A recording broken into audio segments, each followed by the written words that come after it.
and his newest book just came out 8 days ago called The Internet of Money, which is a masterpiece to read.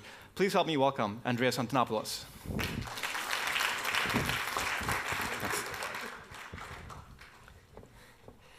Good morning, everyone. Let's start with a quick poll here. How many of you have used a digital currency like Bitcoin at least once? And how many of you own Bitcoin at this moment, or any other digital currency? Okay, we can fix that.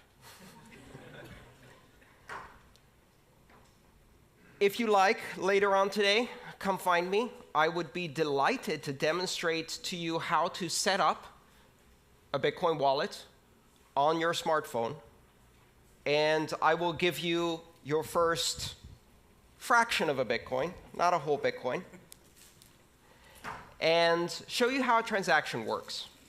Because Bitcoin and the digital currency revolution it has started is best demonstrated and experienced than explained. It's actually very difficult to explain Bitcoin. I've spent the last 5 years learning how to explain Bitcoin. That is my full-time job.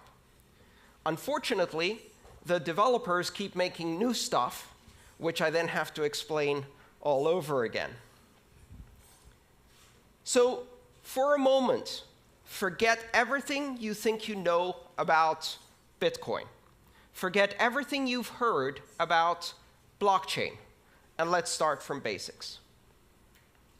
In 2011, I heard about Bitcoin for the first time, and my reaction was exactly the same as the reaction of everybody else who heard about Bitcoin the first time, including its founder, and that reaction was, ha, nerd money. That's probably just for gambling. 6 months later, I heard about Bitcoin again. And this time, I read the white paper that launched this system. And my background in computer science and distributed systems allowed me to see behind the illusion of what I thought Bitcoin was, and it blew my mind. In my life, I have now had 6 occasions in which I have become absolutely obsessed with a system of technology to the point of forgetting to eat, forgetting to sleep, and consuming as much knowledge as I possibly can. My first computer, when I was 10 years old, my first programming language experience, my first modem, my first access to the web, the first time I used the web browser, the first time I downloaded and installed the Linux operating system, and then Bitcoin. When I've discovered it, I spent 4 months consuming as much as I could, except food. I lost 26 pounds on the highly inadvisable diet of obsession. I have not emerged from that because I keep finding new layers of depth to understand this. And the reason it's so fascinating is because it isn't what it appears to be at first glance. Bitcoin isn't money. The blockchain isn't a system of currency. It is a platform of trust. It's not a company. It's not a product. It's not a service you sign up for. It's not a currency. Currency is just the first application. It is the concept of decentralization applied to the human communication of value. Because what is money? InQ told us it's an illusion. It's imaginary. And the reason we don't grasp that is because it's so deeply embedded in our civilization. Money is one of the oldest technologies that humanity has. It precedes writing. How do we know that? The very first samples of writing we have are spreadsheets. They are tallies and ledgers of debts owed, and money pre-existed that writing. You might even speculate that money had an oral tradition until it needed to invent a written tradition, so writing was created for it. In the history of money that now spans tens of thousands of years, there have been maybe 5 major changes. From pure barter exchange to the introduction of the first abstraction of value, shells, feathers, beads, nuts, stones, and then precious metals, and then paper money, and then plastic money, and now network money. Bitcoin introduces a platform on which you can run currency as an application on a network without any central points of control, a system completely decentralized like the internet itself. It is not money for the internet, but the internet of money. And what is money? Money is a language. Money is a linguistic abstraction. Money is a language that we use to communicate value to each other. Money simply allows us to express value, and that value may have economic consequences, but it also has other consequences. We use money to express and create social bonds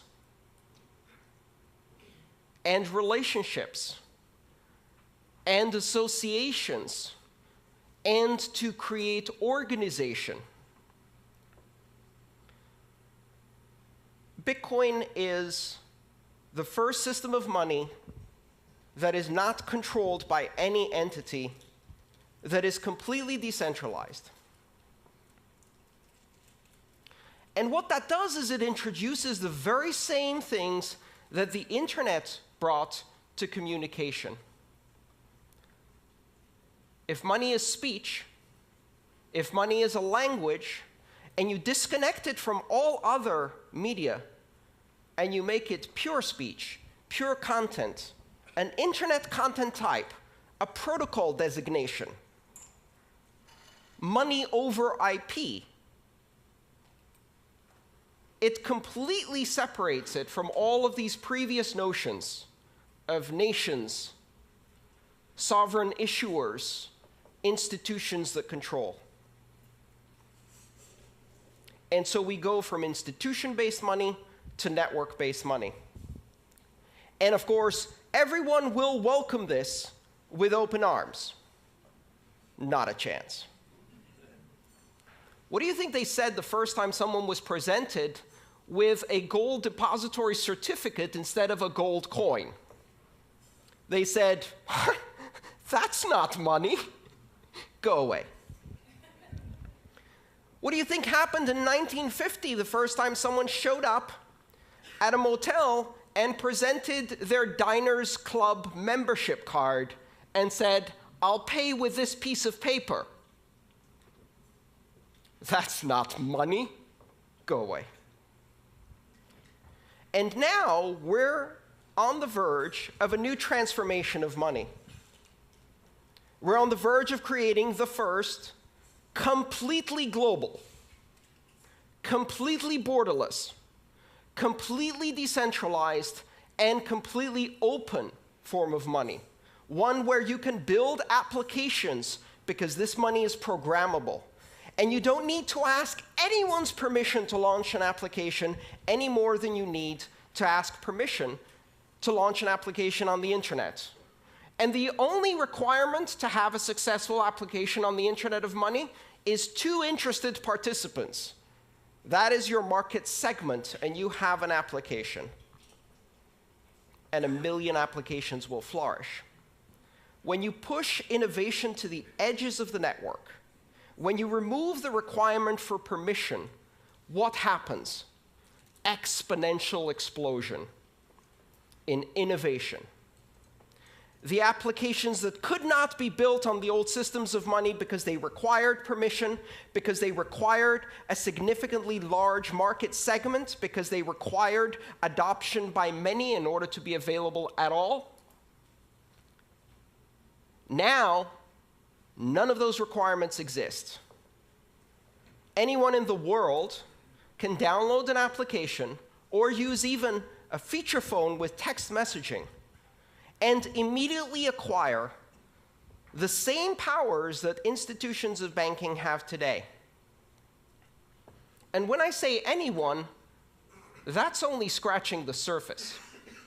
Because ironically enough, not only does Bitcoin and blockchain currency not recognize borders, it also does not recognize people. It doesn't matter if you're a person or a refrigerator or a self-driving car.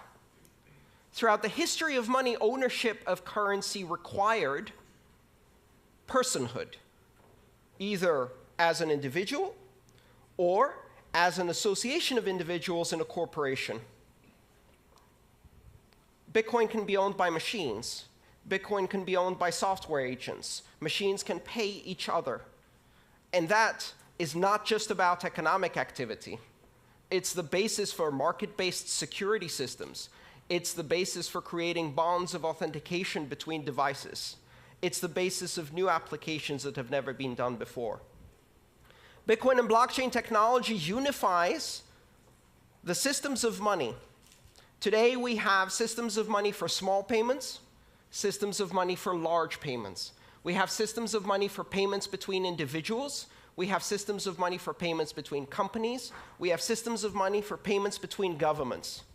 Does that remind you of something? That's how communication used to be before the internet. We had systems of communication for pictures, systems of communication for letters, systems of communication for short distance and long distance, and the internet came and unified all of those. What the Internet of Money does is it creates a single network which can do a microtransaction to a gigatransaction in seconds, anywhere in the world, for any participant without permission. But if you just look at the application of money, you're missing the point. Because you can take the language, the building blocks of this platform, and use them to construct other languages that communicate value. Tokens, reward points, brand loyalty coins. Today, there are over 1,000 digital currencies using the design pattern, the recipe of Bitcoin. Most of them are junk. Some of them are not. And over the next decade, we are going to see tens of thousands and then hundreds of thousands of coins. Some will have economic use. Some will simply be expressions of loyalty, affiliation. They will represent items in the physical world, the title for a house, the controlling key for a car that can be transferred from one owner to another, and 5 seconds later, that owner can step into the car and drive away because the car can validate the new standard of ownership. We cannot yet imagine what applications we're going to build around this. But one of the interesting things we're beginning to observe is that money arises out of the social construct of Homo sapiens spontaneously. It even arises in primates. You can teach monkeys money. You can teach dolphins money. You can teach greys, parrots, money. And they will learn how to exchange abstract tokens for food and then use them to build social relationships. They'll also invent strong-arm robbery. Beat up the other monkey, take away its pebbles, eat the bananas. And we see that same thing happen in children. Toddlers invent money in kindergarten. Blocks and rubber bands and Pokemon cards and other little tokens, abstractions of value that they exchange to strengthen social bonds, to express loyalty and friendship, to learn about sharing. Children will be building currencies. Only this time, these currencies will be global, unforgeable, and scalable on day one. A few years from now, Maria will be launching Maria Coin in her kindergarten to compete against Joey Coin. And it won't really matter to anyone. Until, of course, Justin Bieber launches Justin Bieber Coin, and it happens to surpass the market capitalization of 30 nations on this planet. And we are all writing horrified opinion editorials about how the world is going to hell.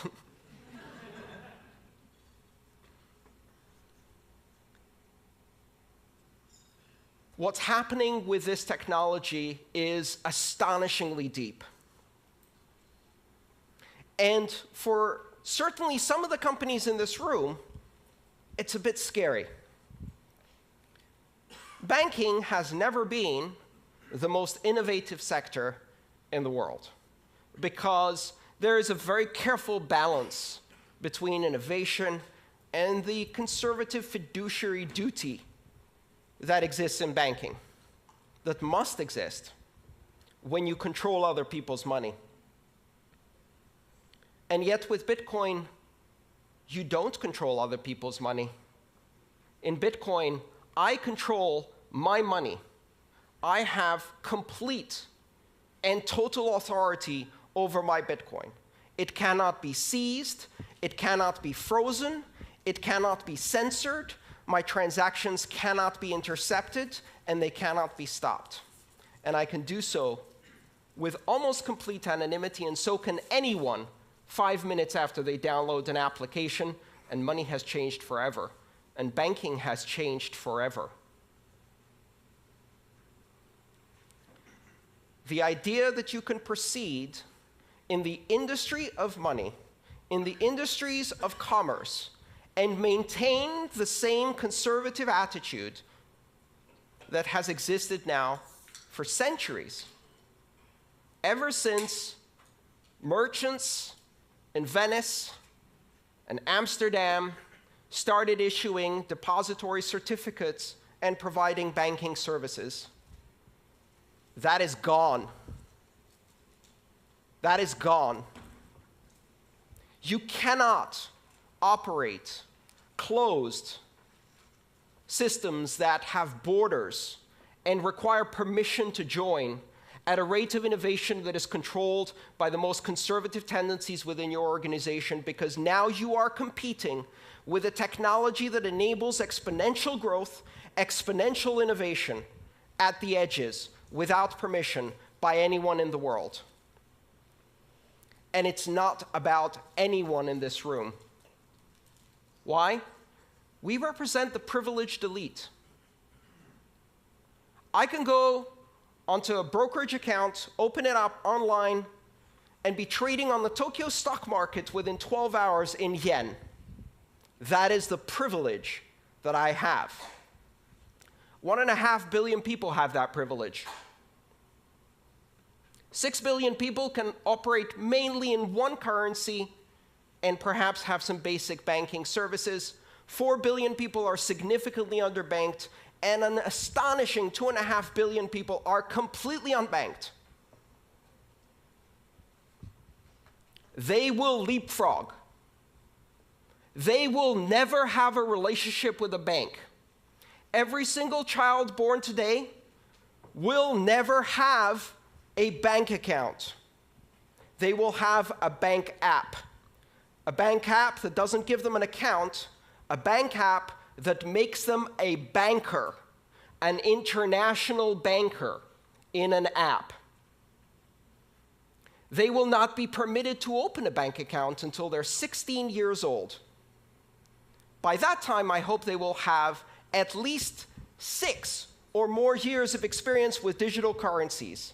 And I would like to watch them walk into a bank branch to have someone explain to them what 3 to 5 business days means.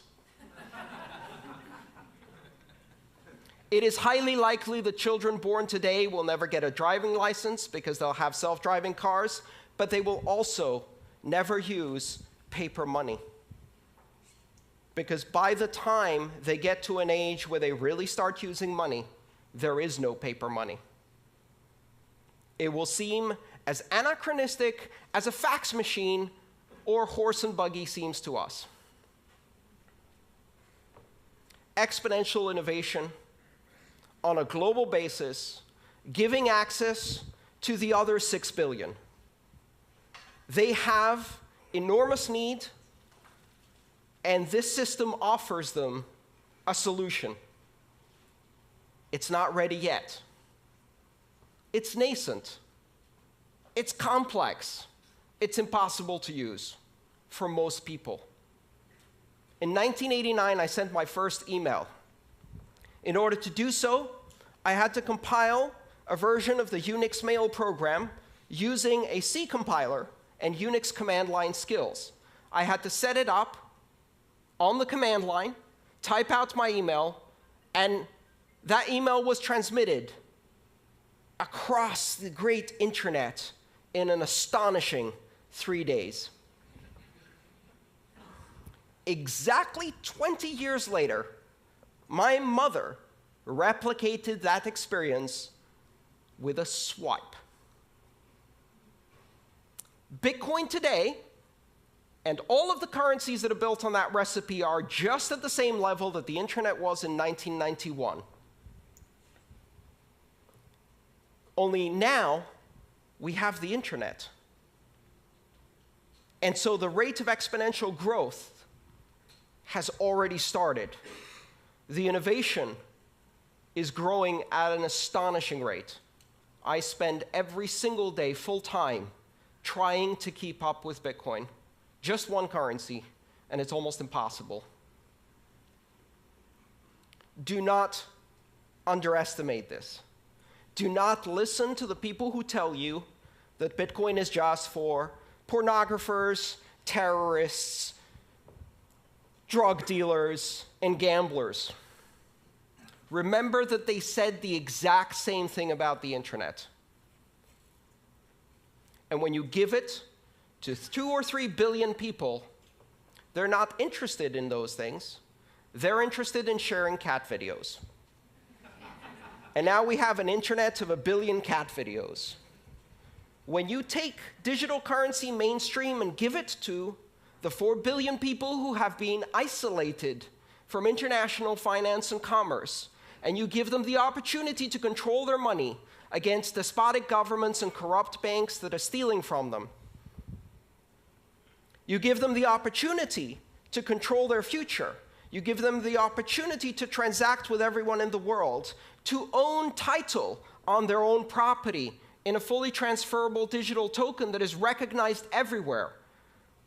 Control over finance that cannot be seized, frozen, or censored. They will buy food,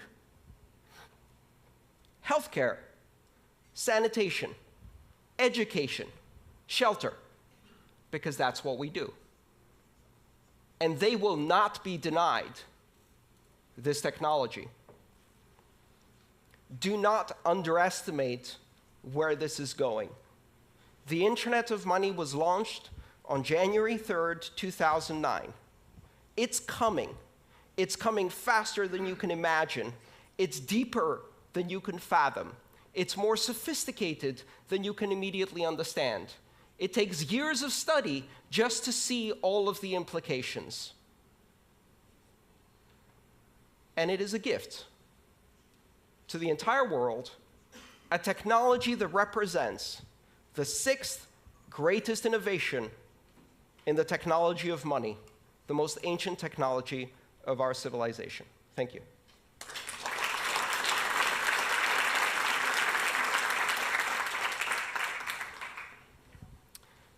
Shall we do some questions? We've got plenty of time for questions. Christian.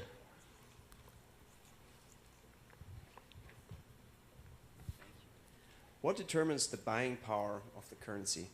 How does it stabilize and what's required to stabilize it? So if I would buy some Bitcoins, who can manipulate the value of that? Everyone. The buying power of Bitcoin is determined in exactly the same way that the buying power of the euro, the British sterling, the Japanese yen, or the US dollar is determined through market forces of supply and demand in international liquid markets that operate around the clock. One of the fundamental differences is that Bitcoin trading never ceases. Has been going continuously for 7 years. The network never stops. Every 10 minutes, Bitcoin's heart beats, and transactions are processed. The exchanges never close. There is no closing price for Bitcoin. It is a rolling average. And in that trading, a market capitalization of approximately $12 billion is now traded internationally. What is $12 billion for a global currency? It's a guppy swimming in shark-infested waters. And every trader, every whale goes in there and just kicks that price around. So right now, the experience of living on Bitcoin, which I have been doing full-time for more than 3 years, is a roller coaster. It's an absolute roller coaster. I've seen shifts of 20 or 30% in a day. And yet, if you look at the long-term trend, volume goes up, transactions go up, and volatility keeps dropping. And the beauty of it is, I can't sell that to an American. I can't sell that to a Brit. I don't need to sell it to an Argentinian. I don't need to sell it to a Brazilian. I don't need to sell it to a Venezuelan. I went to a conference and an Argentinian told me, I'm not worried about volatility. Our currency has volatility like this. Bitcoin has volatility like this. I'd rather be going in that direction. And you don't need to tell them why. Their government threw people out of airplanes not more than 35 years ago for disagreeing. They already know why the separation of state and money is a good idea. And so volatility is relative.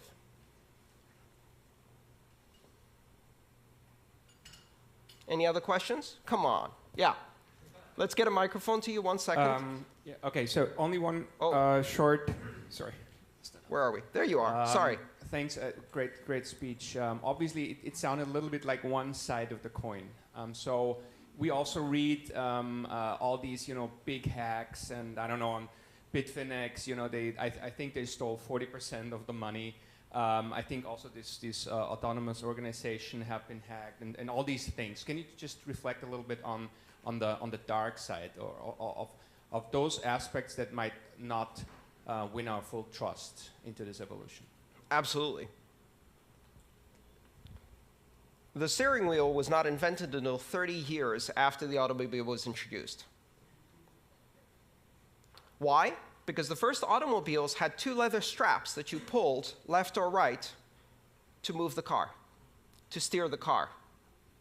They used horse reins to steer cars. That's called skeuomorphic design.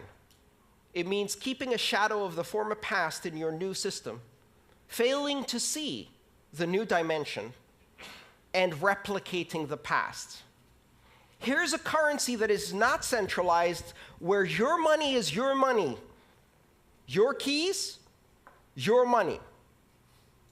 Not your keys, not your money.